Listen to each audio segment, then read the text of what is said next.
반갑습니다.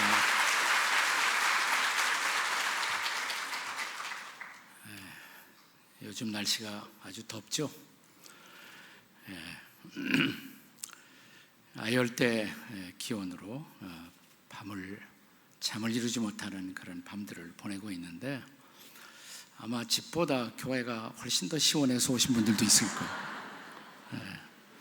은혜 받으려는 것도 없지 않아 있지만 그보다도 시원한 교회가 그리워서 오신 분들이 아마 적지 않을 줄로 압니다. 요즘 여러분 교회에 아주 좋은 소식이 많이 들려오고 있습니다.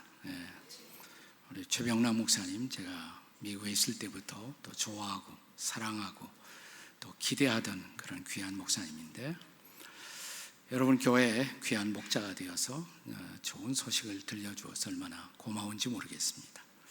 우리가 인생을 살다 보면 갑자기 한순간 깊은 영적인 침체 속에 빠질 때가 있습니다. 의욕이 없어집니다. 밥도 먹기 싫고 잠도 안 오고 매사에 의욕이 없고, 인생은 살만한 가치가 있을까? 삶에 대한 의욕을 잃어버리는 무가치감에 시달리기도 하고, 옛날 우리의 선배들은 그런 시간을 지나고 있을 때 영적인 침체의 시간을 지난다. Spiritual Depression이라는 단어를 썼어요. 영적인 침체. 혹은 그보다 더 오랜 시절에 우리 신앙의 선배들은 인생에서 그런 시간을 지날 때 영혼의 어두운 밤을 지난다. 어두운 밤, Dark Night of the Soul, 영혼의 어두운 밤을 지난다. 세상에서는 그런 시간을 보낼 때 우울증이라는 말을 쓰기도 합니다. Depression, 우리 인생이 우울함 속에 빠졌다는 그런 표현도 씁니다. 신앙인들에게도 그런 체험이 다가올 수가 있어요. 내가 분명히 하나님을 믿는데 하나님 정말 계신가? 하나님의 임재보다도 하나님의 부재감에 시달리는 경험. 하나님의 임재를 Presence of God 그래요. Presence. 근데 Presence가 아니라 Absence, 하나님이 안 계신 것 같은 그런 마음에 시달릴 때도 있고, 하나님 정말 내 기도를 응답하시나? 삶은 정말 살만한 가치가 있을까? 그냥 내 인생 여기서 끝내고 싶다, 이런 유혹을 받을 때가 있어요. 오늘 열왕기상 19장에 보면 우리 신앙의 선배 한 사람이 바로 그런 영적인 침체 속에 빠져 있습니다. 그가 바로 유명한 엘리야입니다. 엘리야는 구약의 두 영웅 중에 한 사람이에요. 구약 시대를 장식하는 두 사람의 영웅이 있다면 한 사람은 모세, 또 한 사람은 엘리야. 율법을 대표하는 모세, 선지자를 대표하는 엘리야. 율법과 선지자의 글, 그러면 구약 전체를 다 가리키는 거란 말이죠. 모세와 엘리야, 쌍벽을 이루죠. 예수님이 신약 성경에서 베드로, 야고보, 요한 세 제자를 데리고 높은 산에 올라가서, 우리는 그 산을 보통 변화산이라고 말합니다. 당신의 신성의 거룩한 영광을 드러내 변화되었을 때 예수님과 함께 양쪽에 등장한 두 사람, 누구였을까요? 이미 대답을 들려드리고 물어보는 거예요. 모세와 엘리야죠. 모세와 엘리야. 그만큼 엘리야는 중요한 사람. 엘리야를 가리켜 구약 성경에 사람들이 그를 부를 때, 하나님도 그를 부를 때 너 하나님의 사람아 이렇게 부르십니다. 하나님의 사람. 얼마나 좋아요. 하나님의 사람. 그리스도인들이, 하나님의 백성들이 사모할 별명 가운데 이보다 더 좋은 별명이 어디 있을까요? 하나님의 사람. 하나님의 사람. 어떤 사람은 눈을 딱 뜨면 아침부터 돈을 생각해요. 주야로 돈을 묵상합니다. 이런 사람은 돈 사람이죠. 돈 사람. 근데 하나님의 사람 얼마나 좋아요. 너 하나님의 사람아. 옆에 사람한테 하나님의 사람이십니다 한번 해보세요. 하나님. 기분 좋죠? 근데 양심에 가책이 없어요? 하나님의 사람. 자, 열왕기상 19장 4절입니다. 4절. 우리 4절을 다시 한번 읽겠어요. 4절 다시 한번 시작. 자기 자신은 광야로 들어가 하루 길쯤 가서 한 노뎀나무 아래 앉아서 자기가 죽기를 원하여 이르되 여호와여 넉넉하오니 지금 내 생명을 거두시옵소서. 나는 내 조상들보다 낫지 못하나이다. 이게 무슨 소리예요? 하나님, 내 생명 가져가세요. 내 생명 가져가세요. 더 이상 살 의욕이 없어요. 지금 하나님의 사람이 하는 소리예요. 하나님의 사람. 자, 하나님의 사람이 이런 소리를 했으면 여러분과 저도, 우리도 그럴 수 있다 없다? 있죠. 우리도 그럴 수 있어요. 그리스도인도, 하나님의 사람도 살다가 이런 영적인 침체, 영적인 어둠 속에, 영적인 절망 속에 빠져 들어갈 수가 있습니다. 근데 왜 그렇게 되었을까? 문제는 엘리야가 왜 이렇게 되었을까? 우리가 엘리야의 사적을 17장부터 찾아본다면, 우리 본문은 19장이에요. 19장인데 17, 18, 19 이 석장을 넘기는 동안에 3년이 지나갑니다. 3년. 자, 그 3년 동안에 성경이 보여주고 있는 엘리야의 모습을 우리가 이렇게 따라가 보면, 추적해 보면, 엘리야가 지금 19장 본문에서 노뎀나무 아래 어느 무더운 여름날 덜썩 주저앉아 하나님, 나 더 이상 살고 싶지 않아요. 내 생명 가져가세요. 이런 좌절을 토하게 된 원인, 이런 영적인 절망의 원인 어디에 있을까? 한 3가지 원인을 찾을 수가 있어요. 첫째 원인은 육체적 원인이에요. 육체적 원인, 육체의 학대. 자기 몸을 너무 많이 학대했기 때문에 육체의 학대, 그게 첫 번째 원인이에요. 우리가 17, 18, 19장 이 석장을 넘기는 동안에 몇 년이 지나간다고 그랬어요? 3년. 그 3년 동안에 엘리야가 무려 자기의 주거지를 8번이나 옮겨요. 8번이나. 길르앗이라는 곳에서 북쪽의 사마리아 땅으로 갔다가 디르사라는 곳으로 가요. 그러다 깊은 계곡 그리 시냇가로 내려갑니다. 다시 북쪽으로 사르밧이라는 곳, 지금의 레바논 지역으로 올라가요. 그러다 조금 내려와서 갈멜산 쪽으로 내려옵니다. 다시 갈멜산에서 이스르엘 골짜기로 내려갑니다. 그러다 나중에 저 남쪽 부엘세바까지 내려가요. 3년 동안에 몇 번 옮겼다? 8번. 이렇게 쉽게 생각해 보세요. 여러분이 3년 동안에 8번 이사 갔다. 3년 동안 8번 이사 가면 스트레스 받겠어요? 안 받겠어요? 이사 한 번만 해도 얼마나 힘들어요. 근데 8번이나 옮겼다면 8번이나. 네. 그런 가운데 스트레스 받은 거예요. 스트레스 받은 거예요. 얼마나 힘들었겠어요. 환경이 한 번 바뀌어도 힘든데 8번이나 바뀌는 동안에 얼마나 힘들었을까요? 지금 우리가 살고 있는 사회를 우리는 모바일 소사이어티, 움직이는 사회. 옛날처럼 한 농촌에서 태어나 거기서 죽을 때까지 살다가 죽는 것이 아니라 쉴 새 없이 옮겨 다닙니다. 아파트도 옮기고 직장도 옮기고 삶의 주거지도 옮기고. 그만큼 우리가 스트레스를 더 많이 받는 거예요. 스트레스. 특별히 한국 사람들이 더 빨리 이렇게 옮겨 다니죠. 한국 사람들이. 네. 또 아파트 당첨되면 혹시 한순간 내가 대박을 따지 않을까라는 기대 속에 우리가 아파트를 옮기기도 하고 이렇게 옮겨 다닙니다. 한국 사람들이 너무 바빠졌어요. 너무 바빠졌어요. 저는 바쁜 게 꼭 죄악은 아니지만 그 바쁨을 관리하지 못하면 그 바쁨이 죄가 될 수가 있어요. 네. 우리 한국 사람들이 외국 사람들하고 이렇게 접촉하면 외국 사람들이 한국 사람에게서 제일 먼저 배우는 말이 무슨 말이에요? 한국말? 빨리빨리 잘 아시네요. 네, 빨리빨리. 네, 우리가 너무 빨리빨리 지금 움직여 다녀요. 빨리빨리. 네. 빨리빨리 달리면서 열심히 일하고 열심히 돈 버는 거, 그게 나쁜 건 아닌데 또 그것 때문에 한국이 빠른 시일 안에 선진국의 대열까지 이렇게 올라오는 기적을 이루기도 했습니다만은 지금 그게 흔들리고 있어요. 지금 무섭게 흔들리는 위기 속에 지금 빠져 있습니다. 네. 열심히 일하는 것이 나쁜 건 아니에요. 그런데 생각하지 않고 열심히 일하는 것, 열심히 달려만 가는 것은 위험한 것입니다. 저는 세상에서 가장 불쌍한 사람이 있다면 죽어라고 일하다가 죽어버리는 사람, 그게 제일 불쌍한 사람이라고 생각해요. 네. 좀 여유도 있고 생각도 해야 되는데 도무지 여유가 없어요. 도무지 여유가 없어요. 한국 사람이 처음부터 그랬을까? 그건 아니라고 생각해요. 옛날에 한국 사람은 훨씬 더 여유가 있었어요. 언제부터 바빠졌나? 우리 최근에 크리스찬이 되어서 좋은 영향을 끼쳐주고 있는 이현영 선생님에 의하면 우리가 산업화 시대에 들어가면서 한국 사람들이 그렇게 바빠졌다는 거예요. 급해지고 바빠지고. 산업화 시대.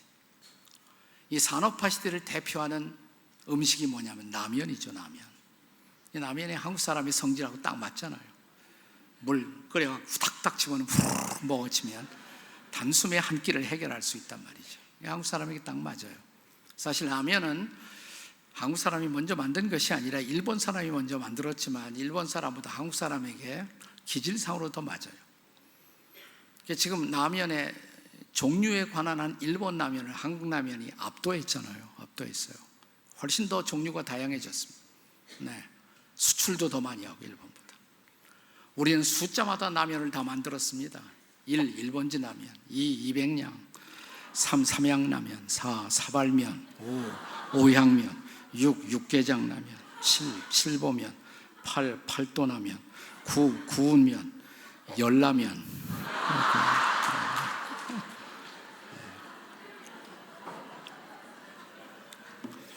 성경 말씀은 취미가 없고 그런 데 관심이 있어. 끝나고 나면 꼭 물어봐요. 7번이 뭐예요? 하고 물어봐요.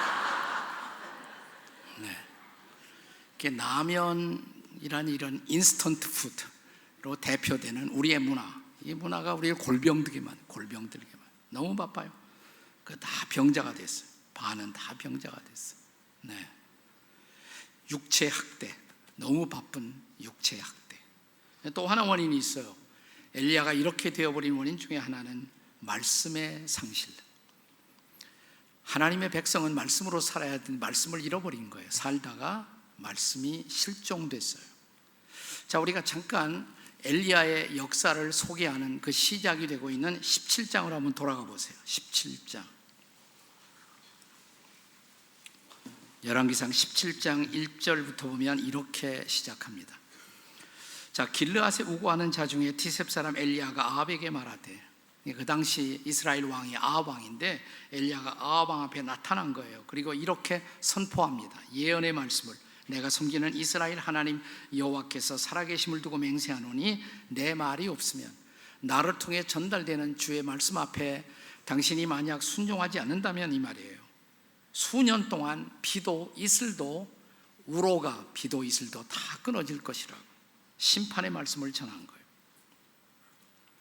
그런데 한 나라의 왕에게 이런 말씀을 전하기 위해서는 엘리야가 아마 목숨을 걸었을 거예요. 목숨을 걸고 하나님이 그 말씀 전하라 그러니까 나타난 거란 말이죠. 근데 이 말씀을 전하자마자 그 다음 절 2절에 보시면 17장 1절에 여호와의 말씀이 엘리야에게 임하여 이르시되, 이 표현을 주목해 보세요. 여호와의 말씀이 엘리야에게 임하여 가라사대. 말씀이 임했어요. 3절, 너는 여기서 떠나 동쪽으로 가서 저 요단 앞 그리 시냇가에 가서 숨어라. 숨어라. 아마 엘리야는 내가 왜 숨어요? 나 목숨 걸고 나 지금 아합 앞에 나타나서 이 말씀 증거했는데 내가 왜 숨으란 말이에요?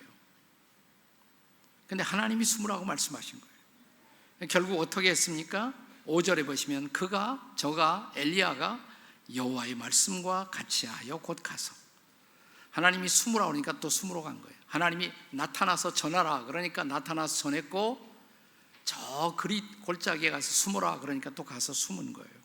아마 골짜기로 가면서 이런 생각을 했겠죠. 내가 그 깊은 골짜기에 가서 뭘 먹고 살아? 도대체 뭘 먹고 살아?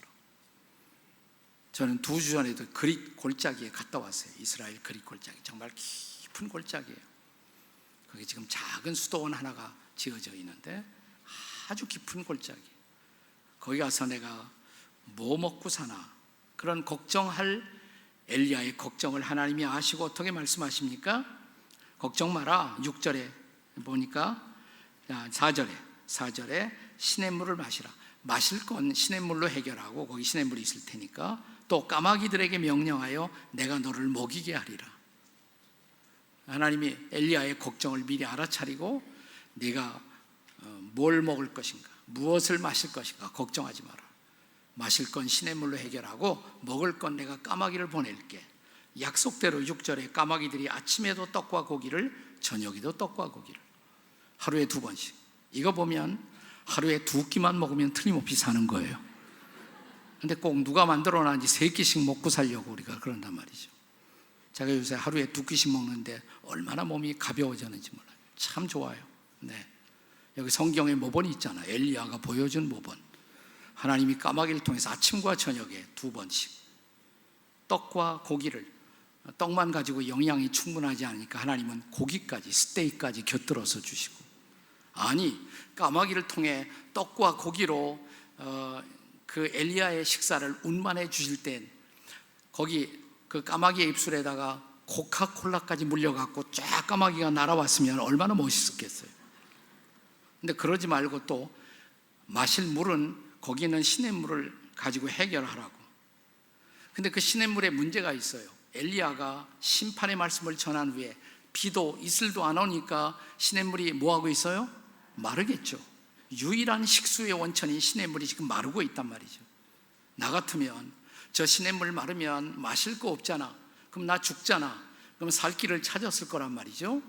근데 엘리야가 움직이지 않아요. 자, 말라가는 시냇물을 보고도 엘리야는 거기에 있었습니다. 근데 그 다음 17절에 보시면 땅에 비가 내리지 아니하므로 얼마 후에 그 시내가 마르니라. 다 말랐어요. 근데 아직 엘리야 거기 있었어요.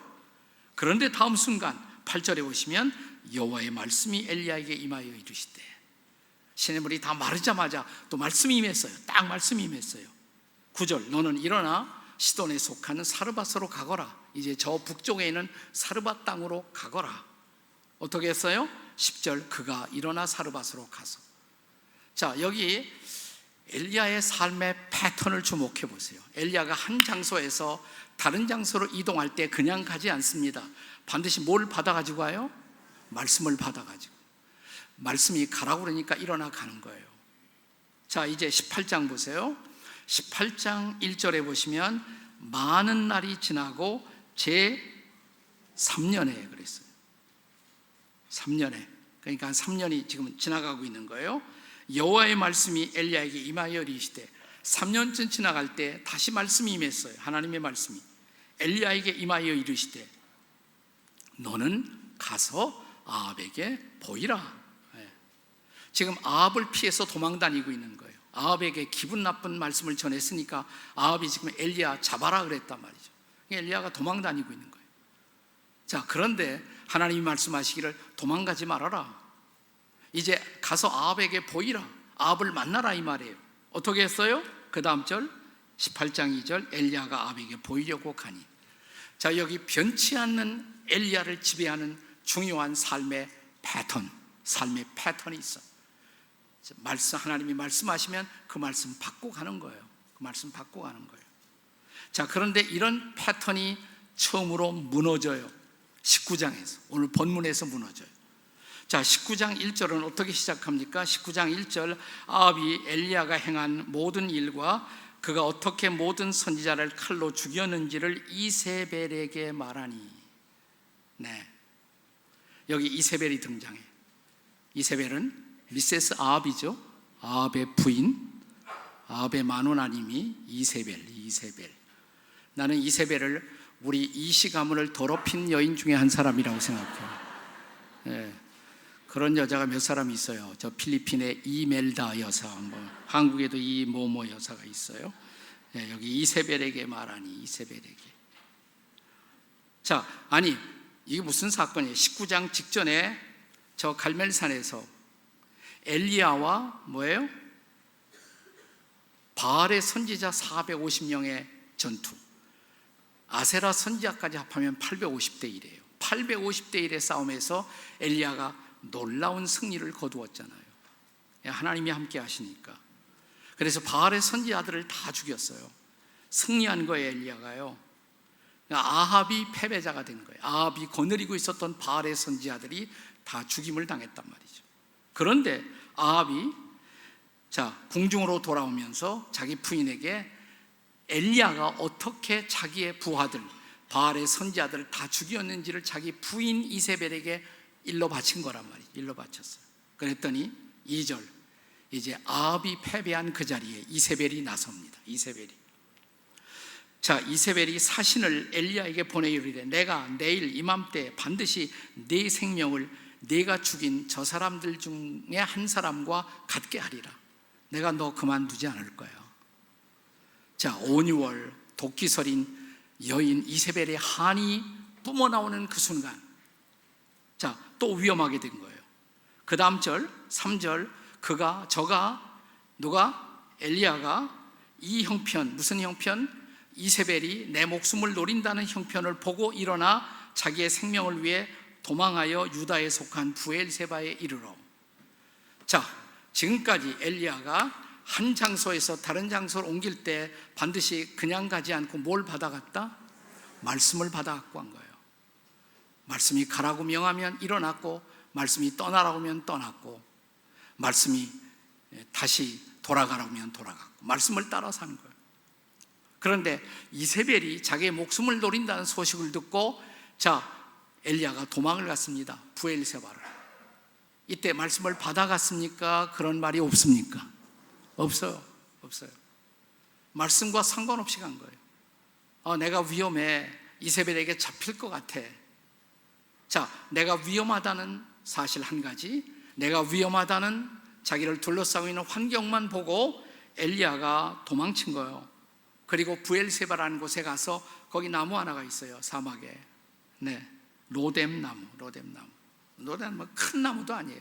작지만 그래도 그늘이 조금 만들어져요. 그 그늘 안에 쭈그리고 앉아갖고, 나 지쳤어요. 하나님, 나 더 살고 싶지 않아요. 저 죽여주세요. 왜 이렇게 되느냐 이 말이에요. 엘리야가 말씀을 잃어버린 거예요. 말씀의 상실. 제가 은퇴한 후에 제 중요한 사역지로 가평에 가면 필그림 하우스라고 있어요. 그 필그림 하우스에 오시면 철로역정 공원을 만들었어요. 철로역정. 우리 침례교 위대한 선배 존 버년이라는 분이 쓴 불후의 명작, 기독교 고전, 철로역정, 필그림스 프로그램. 고전은 뭐냐? 누구나 다 알지만 아무도 읽지 않는 책, 그게 고전이에요. 알긴 아는데 읽어보질 않았어요. 여러분도 아마 그럴 거예요. 철로역정. 크리스찬이라는 이 주인공이 멸망의 도시를 떠나서 천국에 들어갈 때까지의 모든 과정을 다 이렇게 만들어 놨어요. 한번 와보세요. 여름철에 괜히 쓸데없는 데 가서 고생하지 말고 한번 와보세요. 매일 200명 이상이 와요. 매일 하루도 빠지지 않고 많은 분들이 옵니다. 미리 전화하고 와야 돼. 그냥 오면 여러분이 입장도 못할 수도 있어요. 거기 오시면 쭉 이렇게 그 순례공원, 순례길을 걷다가 이 주인공이 크리스찬이 고난의 언덕, 힐 디피컬티, 고난의 언덕을 넘어와요. 언덕 넘어오다 보니까 지쳤죠. 보니까 휴식정이 있어요. 정자가 하나 있어요. 잠깐 쉬자가 깜빡 졸아요. 졸다가 일어나서 가다 보니까 뭐가 없어졌어. 뭐냐면 자기가 그 길을 떠날 때 십자가 언덕에서 어떤 천사를 만났을 때 받았던 선물이 있어요. 두루마리 성경, 하나님의 말씀 선물이 있어요. 그 성경을 잃어버린 거예요. 말씀을 잃어버린 거예요. 그래서 다시 돌아가요. 말씀을 되찾기 위해서. 그것 때문에 한참 고생을 합니다. 내가 신앙생활 잘하다가 어느 날 갑자기 설교가 안 들려. 은혜가 안 돼. 또 성경이 읽어지지 않아. 읽어도 이것이 나에게 하나님의 음성으로 다가오지 못해요. 말씀을 잃어버린 거예요. 그리고 나는 헤매기 시작해요. 그러다 어느 날 하나님, 다 귀찮아요. 나 죽어버리고 싶어요. 하나님 정말 살아계시나요? 이런 시험에 빠질 수가 있다면 말이죠. 말씀의 실종 혹은 말씀의 상실. 이게 두 번째 원인이에요. 엘리야가 지금 이런 영적인 침체 속에 빠져버린 첫 번째 원인, 육체적으로 너무 바쁘고 급하고, 또 육체적으로 이걸 우리가 완전히 내 모든 에너지가 다 드라이 아웃 된 거예요. 네. 더 이상 에너지가 없어요. 네. 육체의 학대, 그 다음에 말씀의 실종, 한 가지 원인을 더 찾을 수 있다면, 자, 오늘 본문 3절을 한 번 더 읽겠습니다. 3절 한 번 더 읽어요. 19장 3절 시작.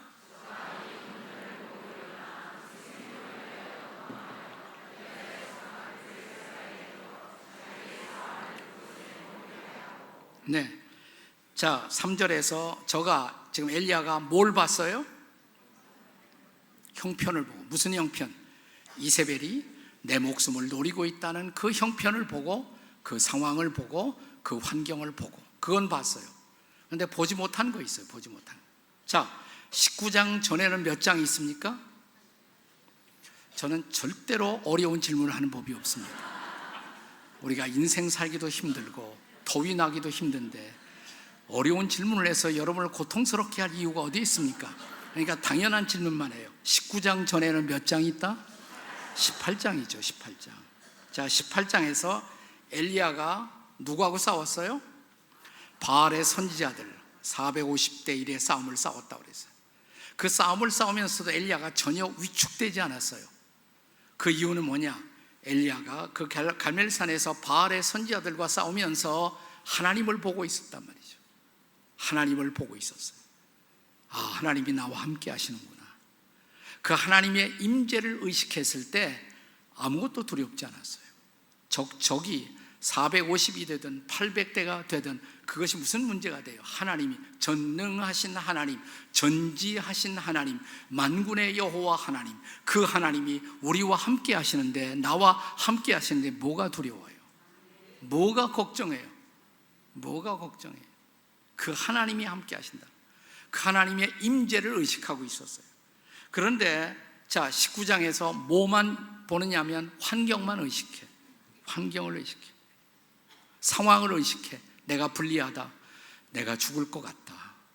여기서 내 인생 끝날 것 같다. 그런 환경만 의식했단 말이죠. 하나님의 임재를 상실하는 거예요. 하나님의 임재의 상실. 여기 엘리야를 넘어뜨린, 엘리야를 영적인 침체와 어둠과 절망 속에 몰아넣은 가장 중요한 원인, 하나님의 임재의 상실. 하나님의 임재의 상실이었어요. 자, 그러면 어떻게 하겠어요? 엘리야 이렇게 끝날 수는 없잖아요. 엘리야의 드라마가. 엘리야 다시 살려내야 되잖아요. 자, 그대로 엘리야가 여기서 끝나는 것을 원하지 않았던 하나님, 그래서 병든 엘리야, 넘어진 엘리야, 절망하고 있는 엘리야를 살리기 위한 하나님의 은혜가 개입하기 시작합니다. 여기 은총의 치유가 있습니다. 하나님의 은혜가 임하면 우리가 치유될 것입니다. 일어설 것입니다. 다시 새로운 역사가 시작될 것입니다. 네. 자, 이제 하나님이 어떻게 치유를 하시나? 그 다음 절에 보시면, 자, 5절에 한번 5절 같이 읽어요. 본문 5절 다 같이 시작. 노뎀나무 아래 누워 자더니 천사가 그를 어루만지며 그에게 이르되 일어나서 먹으라 하는지라. 자, 하나님이 누구를 보냈어요? 천사를. 그리고 천사가 엘리야를 만지기 시작합니다. 천사의 타치, 천사의 타치가 시작돼요. 천사의 타치. 천사를 보내서 엘리야를 치유하시는 거예요. 치유, 힐링하시는 거예요. 힐링. 자, 엘리야를 다시 살리기 위한, 엘리야를 다시 고쳐내기 위한 힐링 타치, 천사의, 하나님이 보내신 천사의 타치가 시작되면서 엘리야는 살아나기 시작합니다. 엘리야는 치료되기 시작합니다. 자, 하나님이 천사를 통해서 엘리야를 어떻게 치료하시는가? 자, 엘리야가 이렇게 되어버린 원인. 자, 우리는 항상 우리가 어떤 병에 걸렸을 때 내가 병에 걸린 원인을 정확하게 진단할 때 정확한 치료가 이루어질 수가 있죠. 진단이 중요해요. 우리가 세 가지 진단을 했어요. 엘리야가 그렇게 된 원인, 첫 번째 원인 뭐예요? 육체적 원인, 육체의 학대. 자기 육체를 너무 학대한 거예요. 육체를 학대한 거예요. 그 육체를 치료해야죠. 자, 하나님의 치료는 거기서부터 시작돼요. 자, 육체를 학대하고, 육체가 너무 급하고 너무 바쁘고, 네, 육체를 학대하는 거예요. 육체는 학대하시면 안 돼요. 세상에 많은 종교가 있지만 그 많은 종교 가운데 육체는 참 귀하다, 이렇게 가르치는 종교는 기독교밖에 없습니다. 기독교는 얼마나 육체를 귀하게 보느냐. 자, 그리스도인들의 육체, 하나님을 믿는 백성들의 육체를 가리켜서, 몸을 가리켜서 하나님의 성령이 거하는 뭐예요? 성전이에요. 성전. 우리가 예수님을 영접할 때, 구주와 주님으로 영접할 때 예수님이 내 안에 오시면 예수님의 영이 내 안에 오시는 줄로 믿습니다. 자, 예수님의 영, 성령을 모시고 있으면 내 육체가 성령의 전인 줄로 믿습니다. 템플이에요. 템플, 성전이에요. 성전. 그래서 이 성전 관리를 잘해야 돼요. 성전 관리. 기독교는 영혼 불멸의 종교가 아니에요. 세상에 많은 종교들이 영혼은 영원히 불멸한다 가르쳐요. 근데 기독교는 영혼 불멸이 아니에요. 영혼 불멸이 아니고 육체까지 부활시켜서 함께 영원히 사는 종교예요. 육체를 포기하지 않아요. 마지막에 다시 부활의 몸을 주신단 말이죠. 그렇게 몸은 소중한 거예요. 그래서 성전 관리, 이 육체 관리는 성전 관리예요. 육체 관리. 그래서 우리가 엑서사이즈도 하고 육체 연습은 약간의 유익이 있다 그랬잖아요. 경건의 연습은 더 유익하다. 그러나 육체 연습도 중요한 거예요. 엑서사이즈 하는 거. 성전 관리예요. 성전 관리. 네. 우리가 육체 관리 제대로 못하고 건강 관리 제대로 못하고 병들어서 그때서야 우리가 기도하기를, 하나님 어찌하여 나에게 이런 병을 주시나이까. 하나님이 뭐라고 그랬어? 내가 언제 너한테 병 줬니? 네가 네 성전 제대로 관리하지 못하는 거지. 그래서 성전 관리는 우리의 책임이에요. 자, 전후 좌우 계신 분들하고 제발 성전 관리 잘합시다. 한번 시작. 그래서 이렇게 교회 와서 기도하는 건 중요한데 밤낮 철야하고 쉬지도 않고 그거 좋은 거 아니에요. 가서 잘 때는 자빠져 자야 되고, 먹을 때는 먹어야 되고, 운동할 때는 운동해야 되고, 그거 다 필요한 거예요. 다 필요한 거예요. 자, 천사를 보내서 하나님이 어떤 일을 하십니까? 다시 한번 5절을 읽어요. 5절, 본문 5절 다시 읽습니다. 시작. 노뎀남 아래 누워 자더니 천사가 그를 어루만지며 그에게 이르되 일어나서 먹으라 하는지라. 일단 재워주셨어요. 자게 했어요. 나는 이런 상황에서 엘리야가 노뎀남 아래에서 잤다, 이것이 은혜라고 생각해요. 자야 할 때 자지도 못하는 거, 이게 고문이에요. 이게 진짜 고문이에요. 저 북녘 땅에서 지나간 거의 2년 반 동안 거기에 갇혀 있다가 풀려 나오신 캐나다 큰빛교회 이면수 목사님이라고, 저 가까운 목사님이 계신데, 나오셔서 내가 제일 먼저 물은 것이 뭐냐, 북한에서 갇혀 있을 때 뭐가 제일 힘들었냐고. 캐나다 시민권이 있었기 때문에 고문은 안 당했다고 그래요. 고문은. 제일 힘든 것이 뭐냐면 자는 방에 불 끄는 데가 없대요. 불 끄는 데가 없어. 화난 거예요. 네. 그게 잠이 안 오는 거예요. 그거 적응하는데 몇 달이 걸리더래요. 네. 나중에는 너무 피곤하니까 화내도 잠이 오는데, 처음에는 이 불이 다 켜져 있으니까 잠을 자겠습니까? 자야 할 때 자지 못하는 고민. 저는 제가 이 목사 생활하면서 제일 제 자존심에 거슬리는 우리 교인들이 어떤 교인들이냐면, 이 명설교를 하는데 자빠져 자는 인간들. 네. 그래서 제가 젊었을 때는 다 깼어요. 집사님 일어나세요. 다 자는 인간들 다 깨웠어요. 근데 조금 세월이 지나가니까 제 생각이 변했어요. 우리 최 목사님도 미국에서 목회했지만 저도 미국에서 한 10년 이상 한참 목회를 했는데, 제가 목회하던 교회에 하여튼 설교만 시작하면 잠을 자는 청년이 있었어요. 내 설교를 자장가로 하나? 설교만 시작하면 졸기 시작해요. 그것도 맨 앞에 와서. 그래서 한 번은 예배 끝나고 그 청년을 잡았습니다. 형제, 내 설교가 자장가로 들리나? 어떻게 설교만 시작하면 자나? 그랬더니 머리를 긁으면서, 목사님 미안해요, 죄송해요. 그러더니 근데요 목사님은 한국에서도 목회하시고 미국 와서도 목회하시고. 근데 저희들은 미국 와서 한국에서 한 번도 안 해봤던 일 여기 와서 하고 있거든요. 뭐 야채 가게 가서 일하고, 가스 스테이션 가서 뭐 주유하고, 또 영어 잘 안 되는 영어 가지고 미국 회사에 취직해서 일주일 내내 그 안 되는 영어로 땀 흘리면서 고생하다가 주일날 교회 왔다, 내가 하나님 아버지의 집에 왔다, 생각만 해도 졸려요. 그래. 그 말 들으니까 그럴듯하더라고요. 그 무렵 저를 감동시킨 성경 말씀, 하나님은 사랑하는 자에게 잠을 주시는도다, 시편에 있잖아요. 그래서 그 다음부터는 자는 사람들 보면 내가 시험에 안 들었어요. 사랑을 받아 주무시고 계시는구나. 지금도 여러분 피곤하면요, 제 눈치 보지 말고 주무세요. 괜찮아요. 지금은 제가 여러분 보면 축복하고 싶어. 자는 분 보면 사랑받고 계시는구나, 이렇게. 이 자는 게 축복이에요. 자, 옆에 사람에게 자는 것이 축복이랍니다. 그러니까 다시 한번 잘 잡시다. 이게 하나님이 시키신 일이에요. 재우신 것도 하나님이 시키신 일이에요. 잠 못 자면 이 고민이죠, 병이죠. 재우신 거예요. 그러나 잠만 또 재우신 거 아니에요. 천사가 그를 어루만지며 그에게 일어나대. 어느 일정한 기간 동안 잔 다음에 또 천사가 깨웠단 말이죠. 일어나서 먹으라. 본즉 6절, 머리맡에 숯불에 구운 떡과 한 병에 물이 있더라. 이에 먹고 마시고 다시 누웠더니, 이게 하나님의 힐링이에요. 하나님의 치료예요. 먹이고 마시게 하고 또 누워 자게 하시고.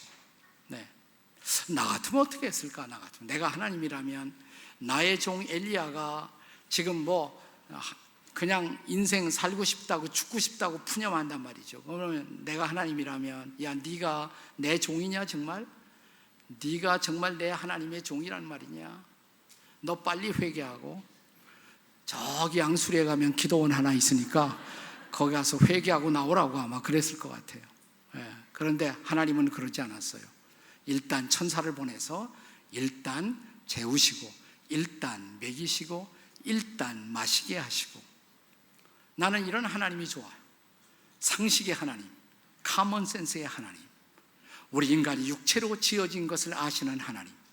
그래서 육체의 영양을 공급하시고 육체의 건강의 회복을 도모하시는 하나님.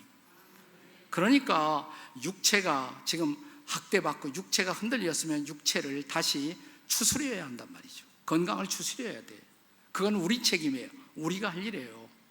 자, 그러니까 우리가 인간의 영혼과 육체라는 것은 서로 따로따로 나눠져 있는 것이 아니에요. 저는 인간이 죽을 때, 세상을 떠날 때 영혼과 육체가 분리된다고 믿어요. 그래서 영혼은 하나님 앞으로 가고 육체는 흙으로 돌아가고. 그러나 살아있을 때는 육체와 영혼이 떨어져 있는 것이 아니라 붙어 있어요. 육체와 영혼이 하나예요. 육체가 피곤하면 그것이 내 영혼에도 피곤함을 가져다 줘요. 또 영적으로 잘못되면, 마음으로 죄를 지으면 육체도 힘들어져요. 그래서 육체와 영혼은 떨어져 있는 것이 아니다. 그래서 현대의학에서는 인간이 전인적 존재다. whole person, whole being, 전인적 존재다. 전인적이다. 육체를 잘 돌볼 줄 알아야 한다, 이 말이. 육체, 자기 육체 잘 스스로 학대해 놓고 하나님 원망하지 말고 육체를 잘 돌볼 줄 알아야 한다. 그리고 육체를 돌보기 위한 노력은 결코 잘못된 것이 아니다, 이 말이죠. 쉴 때 쉬고 좀 쉴 줄도 알고. 그래서 하나님은 안식일도 만드시고 안식년도 만드시고, 연구월이라는 이름으로 안식월 가신 목사님도 계시고,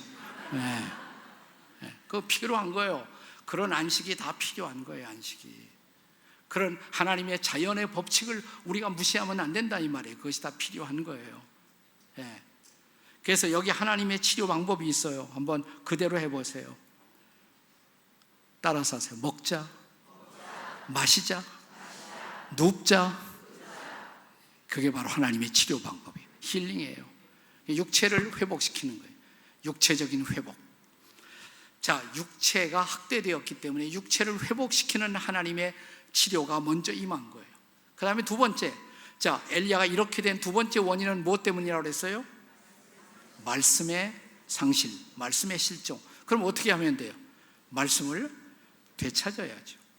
자, 먹이고 마시고 재우시고 그걸로 끝나지 않아요. 여기 마지막 절 보시면 8절에 이에 일어나 먹고 마시고 그 음식물의 힘을 의지하여 40주 40야를 가서 하나님의 산 호렙에 이르니라. 그 다음 스텝으로 하나님이 엘리야를 호렙산으로 인도하세요. 그런데 거기에 딱 도착하자마자 자 9절에 보시면 19장 우리가 편의상 8절밖에 읽지 않았습니다만 9절에 보시면 엘리야가 그곳 굴에 들어가 거기 머물더니 그 다음에 무슨 말씀이 나와요? 여호와의 말씀이 그에게 임하여 이르시되. 자, 오래간만에 다시 뭐가 임했어요? 말씀이 엘리야에게 임하여 이르시되 엘리야야 내가 어찌하여 여기 있느냐. 하나님이 말씀하세요. 자 10절에 보시면 그가 대답하되. 하나님이 말씀하시고 엘리야는 대답하고.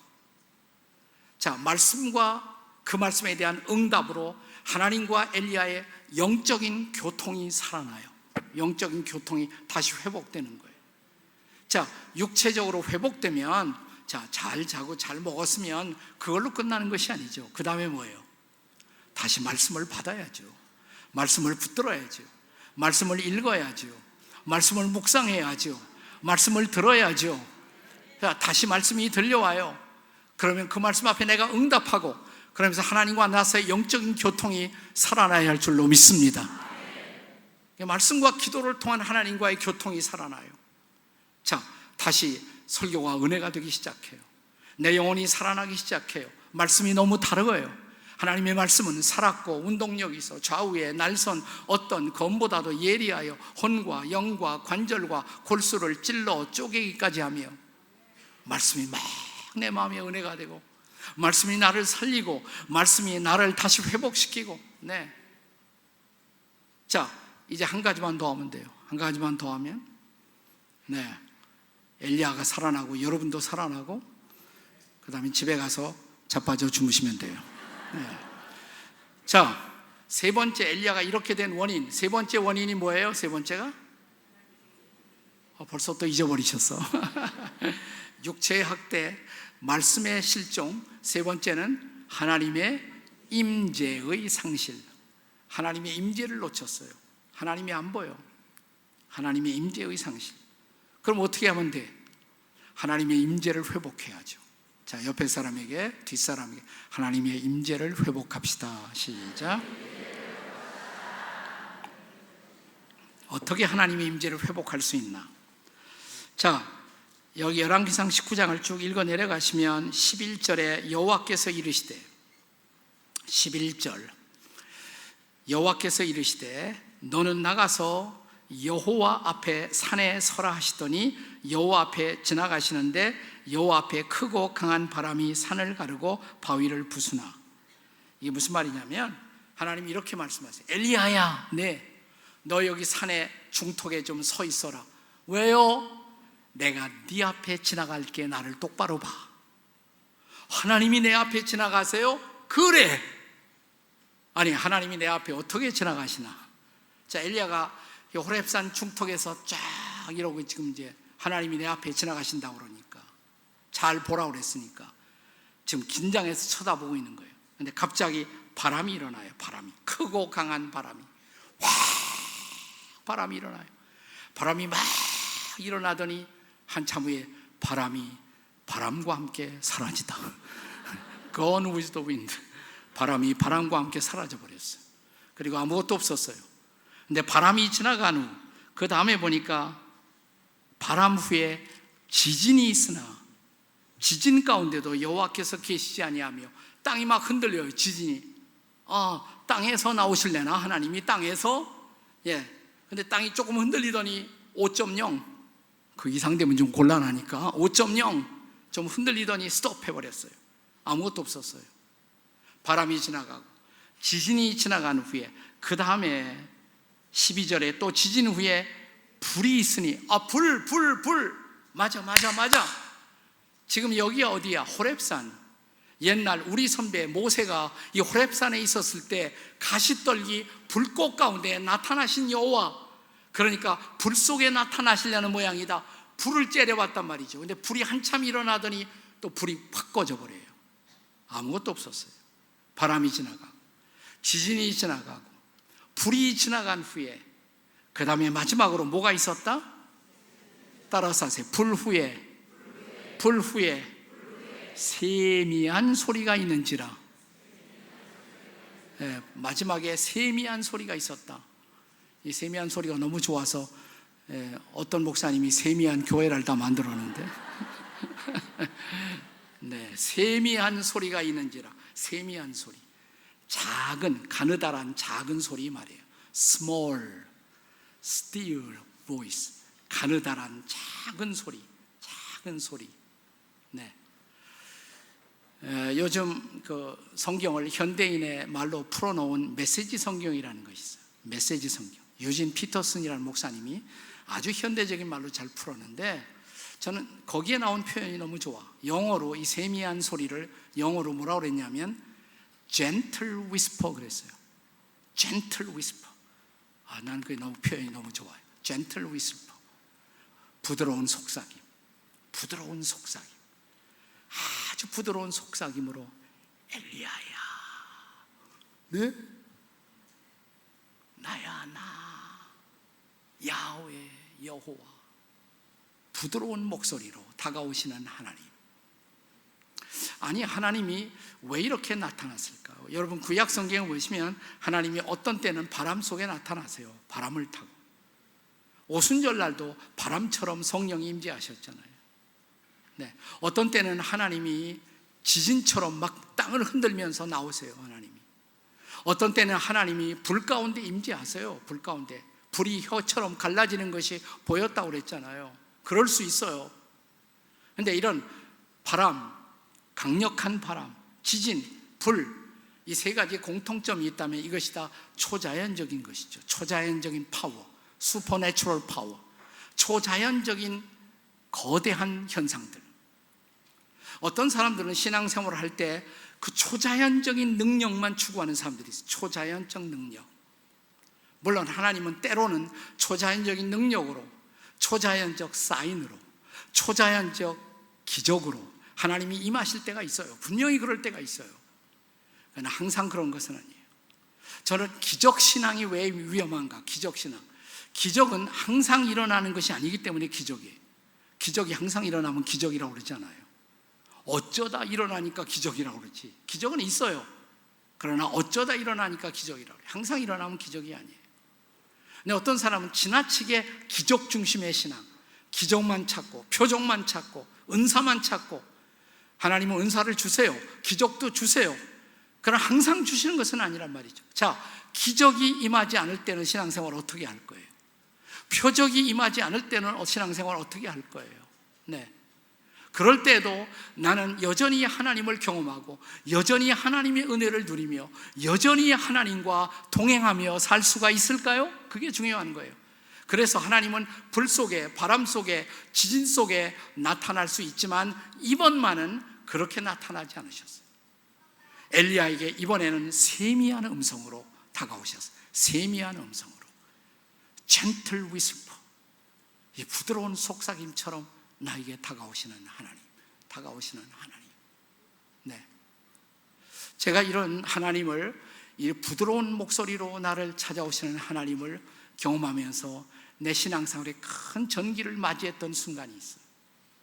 제가 처음 신앙생활 시작하고 5년 동안은 폭풍처럼 살았습니다. 5년 동안 폭풍처럼 살았어요. 너무 뜨거워갖고 막 중학교마다, 고등학교마다, 대학교마다 학교 캠퍼스에 다니면서 젊은이들에게 막 불처럼 바람처럼 전도했던 적이 있어요. 처음 전도사 시절에 제가 목회하던 교회에서 강대상을 4번이나 두들겨 부쉈어요. 네. 지금 여러분이 상상이 안 될 거예요. 제가 한 달 전에 그 교회를 방문했더니 그 얘기를 또 하더라고. 목사님이 그때 강대상 3개나 다 부셨다고. 막 그렇게 뜨겁게 신앙생활을 했었던 적이 있어요. 네. 근데 그렇게 한 5년 동안 하다가 어느 날 갑자기 제가 영적인 슬럼프 속에 빠졌어요. 갑자기 하나님 정말 살아계시나? 하나님 정말 내 기도 응답하시나? 내가 괜히 나 혼자의 열심으로 이러고 있는 거 아닌가? 우연의 일치를 응답이라고 말하는 것은 아닌가? 그리고 옆에 있는 기독교인들이 다 위선자같이 보여지고 갑자기 내가 신앙의 그 미혹 속에 빠진 것이죠. 네. 엘리야처럼 노뎀나무 아래에서 제가 주저앉아 버렸어요. 나 신앙생활을 더 이상 하고 싶지 않다고. 내 주변에 모든 사람들이 다 위선자처럼 보여지고. 네.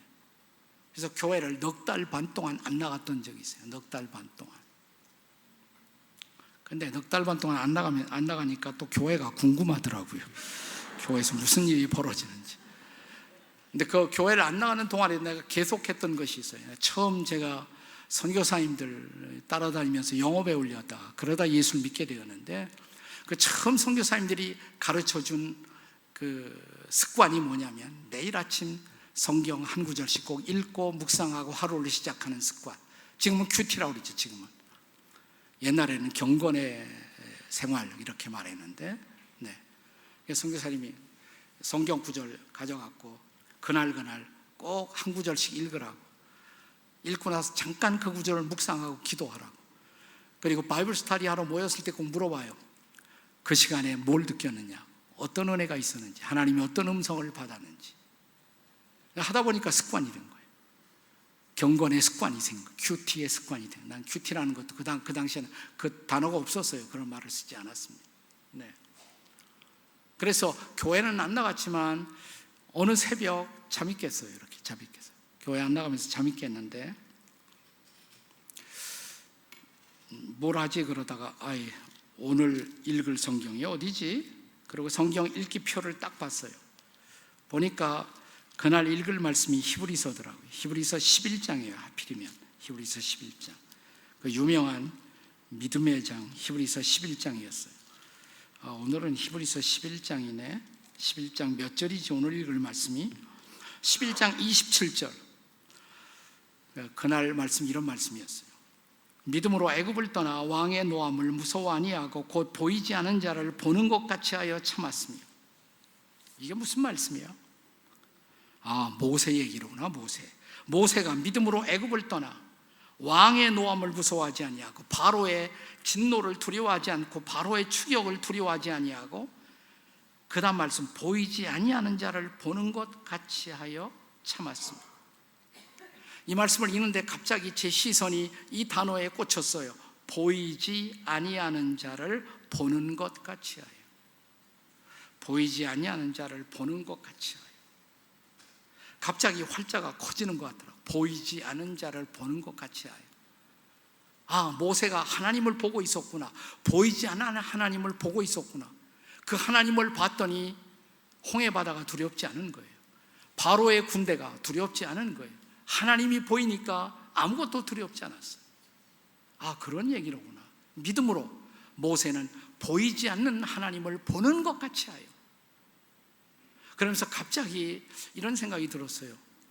내가 지금 시험 중에 교회도 그만두고 있지만, 여기 이 조그만 젊은 청년, 지금 시리에 빠져서 지금 방에 아침에 일어나서 어쩔 줄 몰라 하는 나의 이 자그마한 방, 여기도 주님 혹시 계세요? 내가 한마디 던졌어요. 주님 계세요? 근데 어두운 새벽인데 갑자기 방이 밝아오는 것 같아요. 조용히 밝아오는 거예요. 그래서 아주 작은 목소리로 내 마음속에 들려오는 소리. 내 옆에 있잖아. 나 내 옆에 있잖아. 제 옆에요? 갑자기 나도 모를 눈물이 막 쏟아지기 시작해. 여기 계셨네요. 여기 계셨네요. 나는 교회를 떠났지만, 나는 하나님도 떠났다고 생각했지만, 하나님은 나를 떠나지 않고 내 곁에 계셨네요. 보이지 않지만 주님은 여전히 저와 함께 계셨네요. 가슴이 막 뜨거워져요. 죄송해요 주님, 몰랐어요. 시계를 보니까 아직 6시가 안 됐어요. 그래서 넉 달 반 만에 다시 새벽 기도를 향해서 막 달려갔어요. 새벽 기도회가 끝나고 있어요. 저 뒤에 앉아서 저는 폭포수처럼 눈물을 쏟고 통곡하면서, 주님은 저를 떠나지 않으셨네요. 저와 함께 하셨네요. 제가 주님을 보지 못했지만 주님은 저를 보고 계셨네요. 네, 저는 그날 이후 주님을 떠날 필요가 없었어요. 언제나 힘들 때마다, 어려울 때마다 다시 세미한 음성으로 내게 다가오시는 하나님, 내가 너와 함께하느니라, 내 오른손으로 너를 붙들어 주마 말씀하신 하나님. 네. 제가 저 신촌 성결교회라고 있는데 거기 가서 부흥회를 하는데 한 권사님이 식사를 이렇게 사주셨는데, 그 권사님이 누구냐면 과거에 한국교회가 존경했던 이성봉 목사님이라고 계셨어요. 그 따님이에요. 권사님이신데. 네. 그러면서 자기 아버님 얘기하는데, 자기 아버님은 목회하고 여러 가지 일하다가 어려운 일 생기면 식구들이 다 알았대요. 어려운 일 생기면 어떻게 하느냐면 아버지가 갑자기 손을 꽉 주신대요. 그래서 어린 딸이 물었대요. 아버지 왜 이렇게 손 꽉 쥐었어요? 나 주님 손 잡았지. 주님 손 잡았지. 손을 꽉 잡고 기도하는 거예요. 잠시 후에 손을 풀으세요. 됐어. 힘들면 주님 손잡고 주님 앞에 아뢰이고 거기서 다시 주님의 임재를 회복하는 순간, 됐어. 이제는 됐어. 무더운 여름철 잠도 안 오고 인생도 힘들고 삶이 지치고 괴롭지만 하나님의 임재를 회복하십시오. 말씀을 붙드십시오. 다시 내게 건강을 주시는 주님 앞에 일어나 그분을 찬양하십시오. 무릎 꿇어 기도하십시오. 말씀을 받으십시오. 여전히 함께 하시는 그 주님을 의지하시기 바랍니다. 그리고 그 주님을 높이 찬양하시기 바랍니다. 같이 기도하시겠습니다. 나의 영원하신 기여, 나의 영원하신 기여, 생명보다 귀하다. 나의 갈 길 다가다. 나와 동행하소서. 주께로 가까이,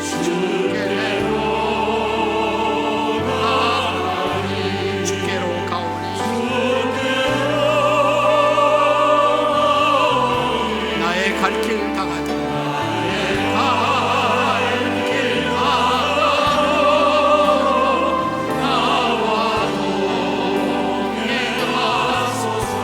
세상 북이 아니라고 모든 명예 험한 길을 가는 동안 나와 동행하소서. 주께로 가까이,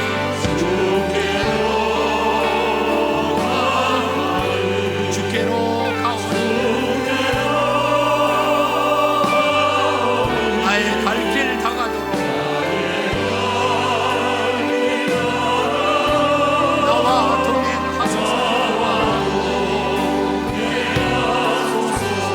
어두운 골짝 지나가며 험한 바다 건너서 천국 문에 이르고 나와 동행하소서. 주께로 가까이,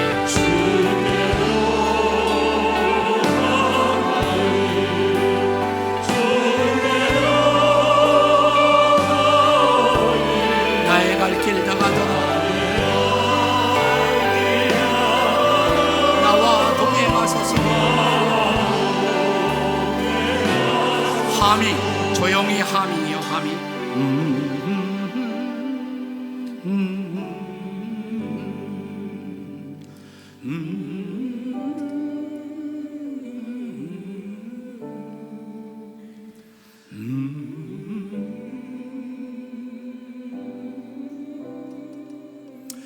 저는 오늘 밤 여러분들이 세미한 음성으로 나에게 말씀하시는 주님의 음성을 듣고 이 자리를 꼭 떠났으면 좋겠어요.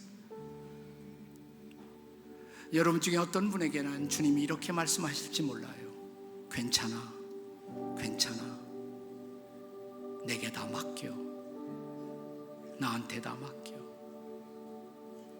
여러분 중에 어떤 분에게 이렇게 말씀하지 말라. 두려워하지 마라. 두려워하지 말라고. 내가 있잖아. 내가 있잖아. 여러분 중에 어떤 분에게 또 이렇게 말씀하실지 몰라요. 다시 시작하면 돼. 다시 시작하는 거예요. 어떤 분은 이렇게 말씀하실지 모릅니다. 다시 꿈을 꾸자고. 다시 꿈을 꾸자고. 어떤 분에게 이렇게 말씀하실 거예요. 그냥 나만 따라와. You just follow me. 나만 따라오면 돼. 그냥 나만 따라오면 돼. 나만 따라와. 내게 다 맡기고. 중요한 것은 사랑하는 거예요. 사랑하자고. 사랑하기 힘들었던 사람 용서하자고. 내가 도와줄 테니까 용서하라고. 용서하라고.